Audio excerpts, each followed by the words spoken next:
ሳውል ግን የጌታን ደቀ መዛሙርት ለመግደል አሁንም እየዛተ ወደ ሊቀ ካህናቱ ሄደ። የጌታን መንገድ የሚከተሉትን ወንዶችንም ሆነ ሴቶችን በዚያ ካገኘ አስሮ ወደ ኢየሩሳሌም ለመውሰድ እንዲችል በደማስቆ ለነበሩት ምኵራቦች ደብዳቤ እንዲሰጠው ሊቀ ካህናቱን ለመነው።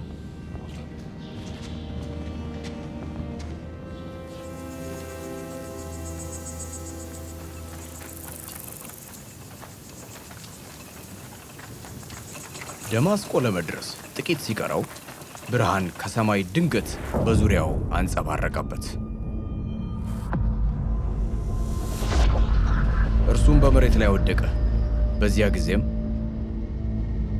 ሳውል ሳውል ለምን ታሳድደኛለህ?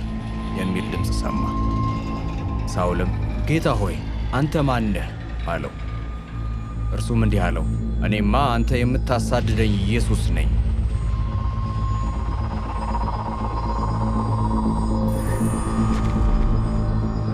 ነገር ግን ተነሳና ወደ ከተማይቱ ግባ፣ ማድረግ የሚገባህም ይነገርሃል።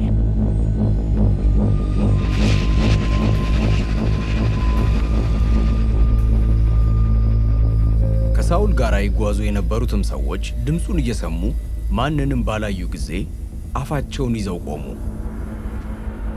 ሳውልም ከመሬት ተነስቶ ዓይኑን ሲገልጥ ምንም ማየት አልቻለም።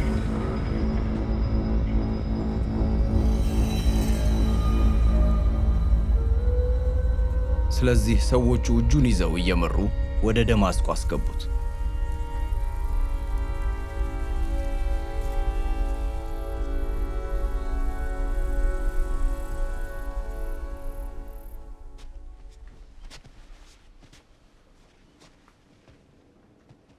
ሦስት ቀንም ታወረ። እህል ውሃም አልቀመሰም።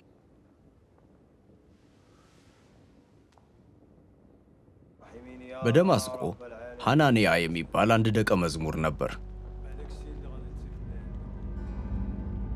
ጌታም በራእይ ሐናንያ ብሎ ጠራው። እርሱም ጌታ ሆይ እነሆኝ አለ።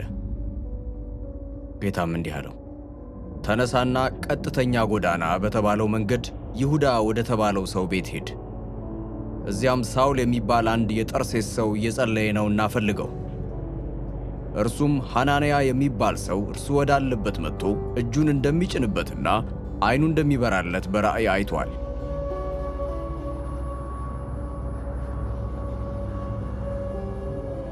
ሐናንያም መልሶ እንዲህ አለው፣ ጌታ ሆይ ይህ ሰው እኮ በኢየሩሳሌም ባሉ ቅዱሳንህ ላይ ምን ያህል ጉዳት እንዳደረሰ ከብዙ ሰው ሰምቻለሁ። ወደዚህም የመጣው ስምህን የሚጠሩትን ሁሉ ለማሰር ከካህናት አለቆች ሥልጣን ተቀብሎ ነው። ጌታም እንዲህ አለው፣ ሂድ፣ ይህ ሰው በአሕዛብና በነገሥታት ፊት እንዲሁም በእስራኤል ሕዝብ ፊት ስሜን እንዲሸከም የተመረጠ ዕቃዬ ነው።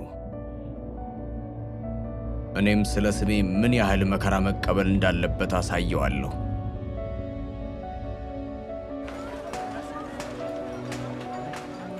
ሐናንያ ሄዶ ወደ ተባለውን ቤት ገባ።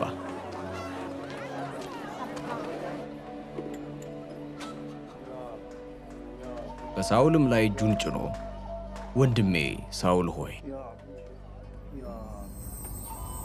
ወደዚህ ስትመጣ በመንገድ ላይ የተገለጠልህ ጌታ ኢየሱስ ዓይንህ እንዲበራና በመንፈስ ቅዱስም እንድትሞላ እኔን ልኮኛል አለው።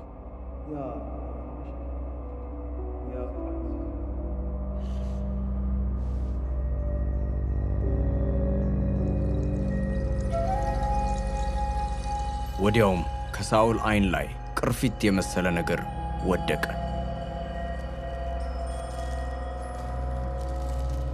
እንደገና ማየት ቻለ። ተነስቶም ተጠመቀ። ምግብም በልቶ በረታ።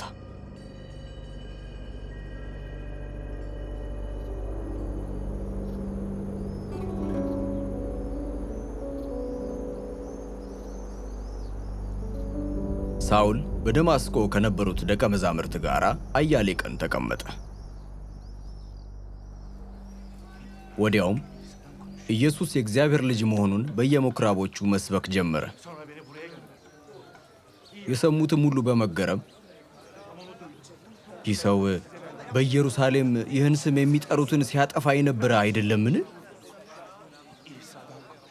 ደግሞም ወደዚህ የመጣው እነርሱን አስሮ ወደ ካህናት አለቆች ሊወስዳቸው አልነበረምን? አሉ። ሳውል ግን እየበረታ ሄደ።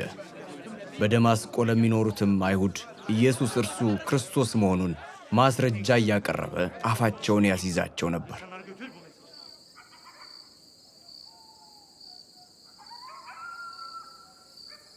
ከብዙ ቀንም በኋላ አይሁድ ሳውልን ለመግደል አሴሩ። ሳውል ግን ዕቅዳቸውን አውቆ ነበር። እነርሱም ሊገድሉት የከተማዋን በር ቀንና ሌሊት ይጠብቁ ነበር።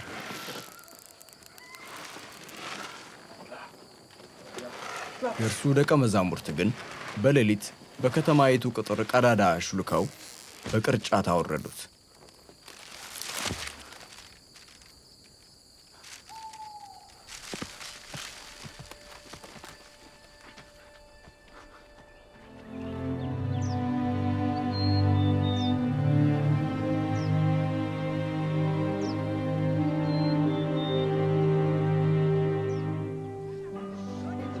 ሳውልም ወደ ኢየሩሳሌም በመጣ ጊዜ ከደቀ መዛሙርት ጋር ለመቀላቀል ሞከረ። እነርሱ ግን በእርግጥ ደቀ መዝሙር መሆኑን ስላላመኑ ሁሉም ፈሩት።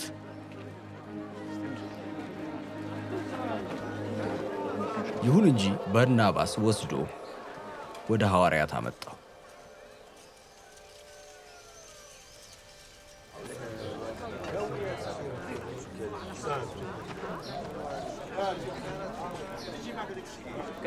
ሳውልም በጉዞው ላይ ሳለ ጌታን እንዴት እንዳየው ጌታም እንዴት እንደተናገረው እንዲሁም በደማስቆ በኢየሱስ ስም እንዴት በድፍረት እንደሰበከ ነገራቸው።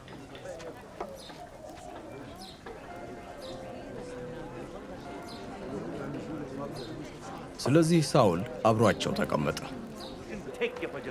በኢየሩሳሌምም በመዘዋወር በጌታ ስም በድፍረት ይናገር ነበር። ከግሪክ አገር ከመጡት አይሁድ ጋር እየተነጋገረ ይከራከር ነበር። እነርሱ ግን ሊገድሉት ጥረት ያደርጉ ነበር። ወንድሞችም ይህን ባወቁ ጊዜ ወደ ቂሳርያ አውርደው ወደ ጠርሴስ ሰደዱት።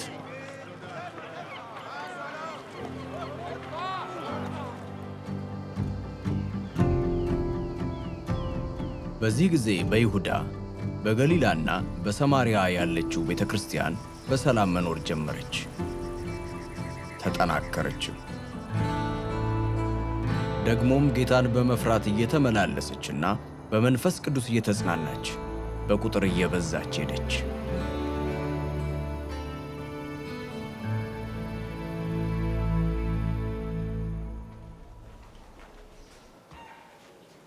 ጴጥሮስም ከአገር ወደ አገር በሚዘዋወርበት ጊዜ በልዳ የሚኖሩትን ቅዱሳን ለመጎብኘት ወረደ። በዚያም ኤንያ የተባለ 8 ዓመት የአልጋ ቁራኛ የነበረ አንድ ሽባ ሰው አገኘ። ጴጥሮስም ኤንያ ሆይ ኢየሱስ ክርስቶስ ይፈውስሃል፣ ተነሳና መኝታህን አንጥፍ አለው። ኤንያም ወዲያውኑ ብድግ አለ።